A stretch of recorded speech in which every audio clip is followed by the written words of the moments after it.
Un président ne devrait pas dire ça. Si vous votez pour la NUPES, on va vous interdire de couper les arbres chez vous, a déclaré Emmanuel Macron. La séquence est surréaliste, on s'interroge, mais de quoi parle-t-il? Ce monsieur est-il président? Il parle de qui? De quoi?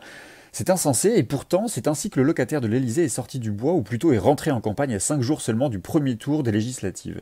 Faut-il s'en étonner? Non, il avait déjà mené une non-campagne avec un non-programme lors de la présidentielle, alors il récidive aux législatives. Mais là, à écouter les fidèles parmi les fidèles du gouvernement, il y avait urgence à réagir, à agir tout court, même quitte à dire n'importe quoi, jusqu'à s'immiscer dans les foyers qui ont du bois à couper chez eux et les inquiéter. Alors du coup, dans la précipitation, ils n'ont pas été avares en approximation, au point que Libé s'interroge aujourd'hui en une, Mélenchon mange-t-il les enfants? C'est le premier signe qu'une victoire est possible, la fébrilité de ses adversaires, et ils ne sont pas isolés. Comme c'est le seul à faire campagne, Jean-Luc Mélenchon est l'objet de toutes les attentions. Même Marine Le Pen, invitée ce matin de BFM, semblait légèrement paniquée.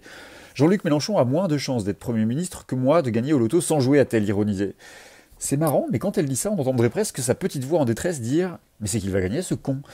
Et oui, c'est possible. Et ils sont nombreux à paniquer. Au point que le monsieur compte public du gouvernement, Gabriel Attal, parle de guillotine fiscale, rien que ça, pour dénoncer le programme économique de la NUPES. Pas de bol, celui qui a été sacré meilleur jeune économiste de France, Thomas Piketty, et plusieurs dizaines d'autres économistes viennent de publier une tribune dans le JDD pour dire combien ce programme était solide, loin, bien loin des caricatures du patron de Bercy. Par ailleurs, c'est curieux d'interroger la crédibilité des programmes économiques de la gauche quand on est soi-même porteur d'une politique de droite qui se poursuit d'un quinquennat à l'autre, et qui n'a jusque-là été crédible que pour accroître les injustices.